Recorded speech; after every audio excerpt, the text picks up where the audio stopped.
De Platão, a Apologia de Sócrates, ao som de Sonata ao Luar de Beethoven, primeiro e segundo movimento.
Capítulo 8.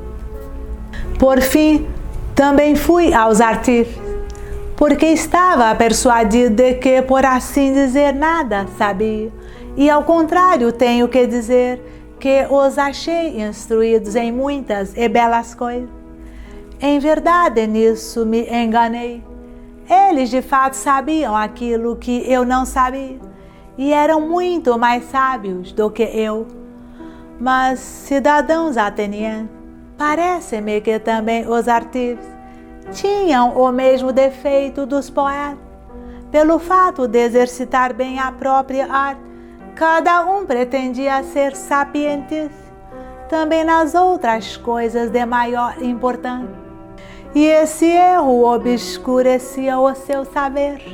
Assim, eu ia interrogando a mim mesmo a respeito do que disse o oráculo, se devia mesmo permanecer como sou, nem sábio da sua sabedoria, nem ignorante da sua ignorância, ou ter ambas as coisas como eles o têm. Em verdade, respondo a mim e ao oráculo, que me convém ficar como sou. Capítulo 9. Ora, dessa investigação, cidadãos atenienses, me vieram muitas inimizades e tão odiosas e graves, que delas se derivaram outras tantas calúnias, e me foi atribuída a qualidade de sábio, pois que a cada instante os presentes acreditam que eu seja sábio naquilo que refuto os outros. Do contrário, ó cidadão, o Deus é que poderia ser sábio de verdade, ao dizer no oráculo que a sabedoria humana é de pouco ou nenhum preço.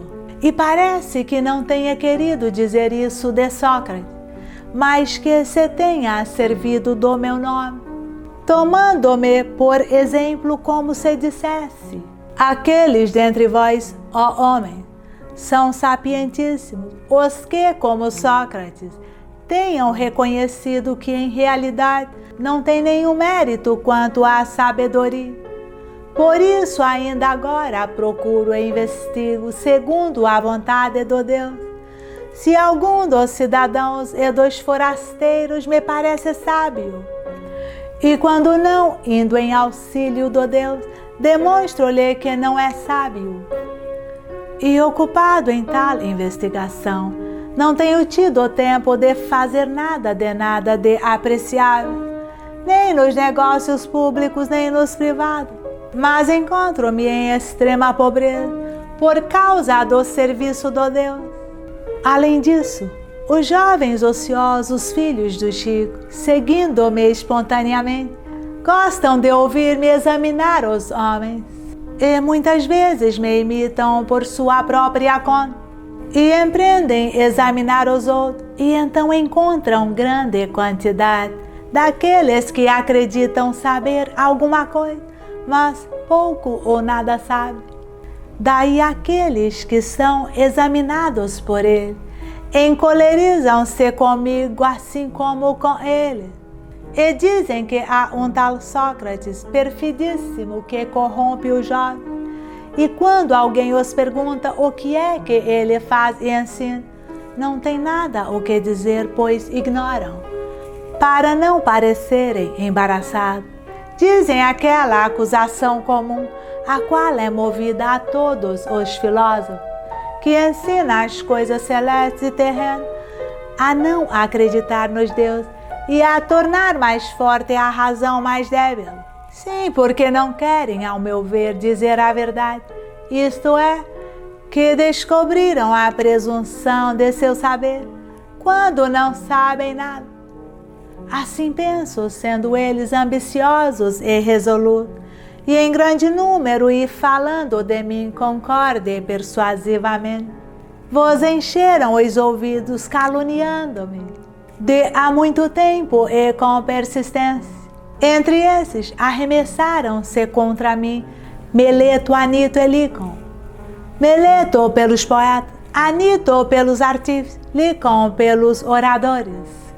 De modo que, como eu dizia no princípio, ficaria maravilhado se conseguisse em tão breve tempo tirar do vosso ânimo a força dessa calúnia, tornada tão grande. Eis a verdade, cidadãos atenienses, e eu falo sem esconder nem dissimular nada de grande ou de pequeno. Saibam quantos o queiram que por isso sou odiado. Porque digo a verdade e que tal é a calúnia contra mim e tais são as causas. E tanto agora como mais tarde ou em qualquer tempo, podereis considerar essas coisas são como digo. Capítulo 10. É suficiente, pois, esta minha defesa diante de vós, contra a acusação movida a mim pelos primeiros acusadores. Agora procurarei defender-me de Meleto, homem de bem e amante da pátria, como diz, e um dos últimos acusadores.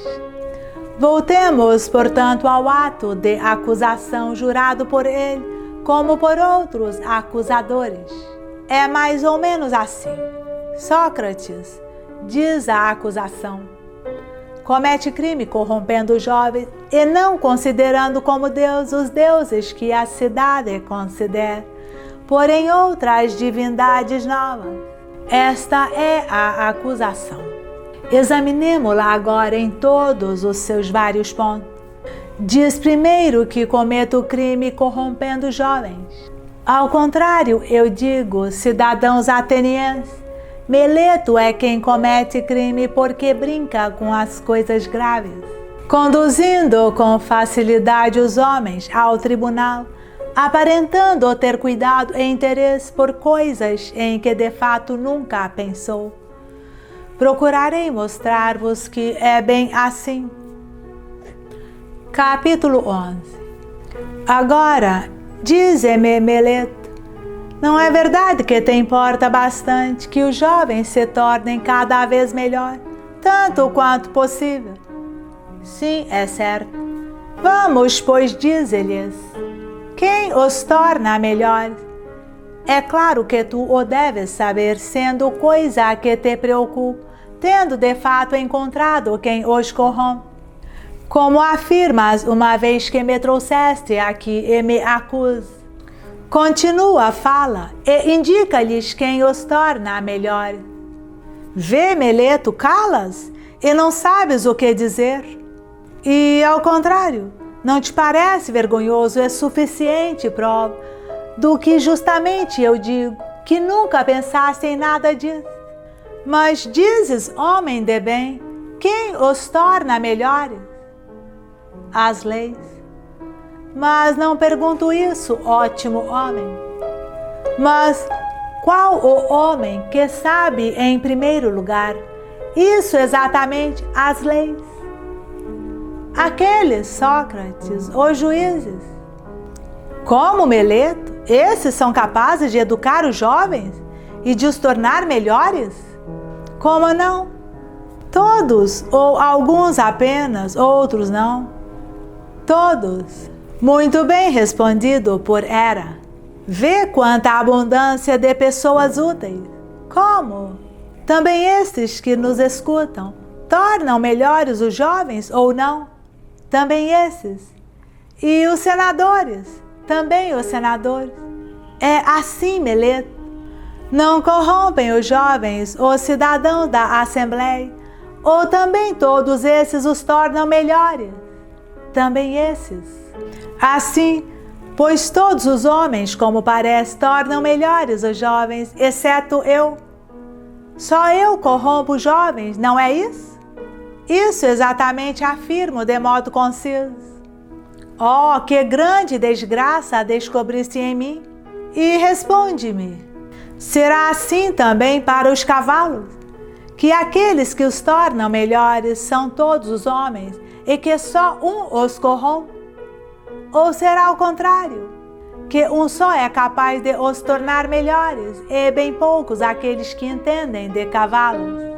E os mais, quando querem manejá-los e usá-los, os estragam.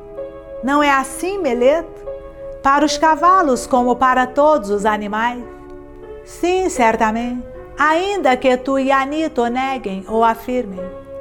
Pois seria uma grande fortuna para o jovem que um só corrompesse e os outros lhe fossem todos úteis. Mas na realidade, Meleto, mostraste o suficiente, que jamais te preocupaste com o jovem, e claramente revelaste o teu desmazelo, que nenhum pensamento te passou pela mente, disto que me acusas. Capítulo 12. E agora, dize-me por Deus, Meleto, que é melhor viver entre virtuosos cidadãos ou entre malvados? Responde, meu caro. Não te pergunto uma coisa difícil. Não fazem os malvados alguma maldade? Aos que são seus vizinhos, e alguns benefícios os bons, certamente. E haverá quem prefira receber malefício a ser auxiliado por aqueles que estão com ele. Responde, porque também a lei manda a responder. Há os que gostam de ser prejudicados, não por certo. Vamos, pois, tu me acusas como pessoa que corrompe os jovens e os torna pior, voluntária ou involuntariamente. Para mim, voluntariamente. Como, Meleto? Tu, nesta idade, és mais sábio do que eu, tão velho, sabendo que os maus fazem sempre mal aos mais próximos, e os bons fazem o bem. Eu, pois, cheguei a um tal grau de ignorância, que não sei nem isso, que se tornassem maus alguns daqueles que estavam comigo. Correria o risco de receber dano, se é que faço um tão grande mal como dizes. Não te creio, Meleto, quanto a isso, e ninguém te acredita, penso. Mas ou não os corrompo, ou se os corrompo, é involuntariamente, e em ambos os casos mentis.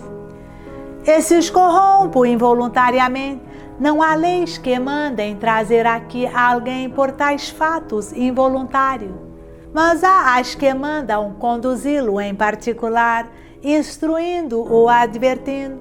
É claro que se me convencer, cessarei de fazer o que estava fazendo sem querer. Tu, ao contrário, evitaste encontrar-me e instruir. Não o quiseste, e me conduzes aqui onde a lei ordena citar aqueles que têm necessidade de pena, e não de instrução. Capítulo 13. Mas, cidadãos atenienses, os fatos evidenciaram o que eu sempre disse. Jamais Meleto prestou atenção a tais coisas, nem muita, nem pouco. Todavia, explica, Meleto, o que significa a tua expressão, dizendo corrompo os jovens. É claro, segundo a acusação escrita por ti mesmo, que ensino a não respeitar os deuses que a cidade respeita, porém outras divindades novas. Não dizes que os corrompo ensinando tais coisas? Sim, é isso mesmo que eu digo, sempre que posso. Assim, pois, Meleto, por esses mesmos deuses, de que agora está falando, fala ainda mais claro a mim e aos outros. Não consigo entender se dizes que eu ensino a acreditar que existem certos deuses e, em verdade, creio que existem deuses, e não sou de todo ateu nem sou culpado de tal erro. mas não são os da cidade, porém outros. E disso exatamente acusas, dizendo que eu creio em outros deuses. Ou dizes que eu mesmo não creio inteiramente nos deuses, e que ensino isso aos outros. Eu digo isso, que não acreditas inteiramente nos deuses. Admirável Meleto, a quem disse eu isso? Não creio, pois, do mesmo modo que os outros homens, que o sol e a lua são deuses. Não por Zeus, ó juízes. Ele disse de fato que o sol é uma pedra e a lua a terra. Tu acreditas acusar Anaxágoras, caro Meleto, e me desprezas tanto e me consideras tão privado de letras, a ponto de não saber que os livros de Anaxágoras, Clasomênio, estão cheios de tais raciocínios, de modo que os jovens aprendem coisas de mim, pelas quais podem talvez, pagando todos no máximo a dracma, rir-se de Sócrates quando se lhe atribui arrogância, embora isso pareça estranho. Mas por Zeus assim te parece que eu creio que não exista nenhum Deus? Nenhum por Zeus, nenhum mesmo. És de certo indigno de fé, Meleto, e também a ti mesmo me parece tais coisas são inacreditáveis, porque este homem, cidadãos atenienses, me parece a própria arrogância e imprudência, e certamente escreveu essa acusação por medo, intemperança e leviandade juvenil. De fato, ele para mim se assemelha a alguém que proponha um enigma e diga, interrogando-se a si mesmo: perceberá Sócrates, o sábio, que eu estou zombando dele e me contradigo, ou conseguirei enganá-lo e aos outros que me ouvem? E ao contrário, me parece que no ato da acusação se contradiz de propósito, como se dissesse: Sócrates comete crime não acreditando nos deuses, mas acreditando nos deuses. E isso, na verdade, é fazer zombaria. Capítulo 14. Considerai, pois, comigo, ó cidadãos, de que modo me parece que ele diz isso. Responde-nos tu, Meleto, e vós, como pedi a princípio, não façais rumor contra mim, se conduzo o raciocínio desse modo. Existem entre os homens, Meleto, os que acreditam que há coisas humanas, que não há homens, que responda a ele, ó juízes, sem resmungar ora uma coisa, ora outra.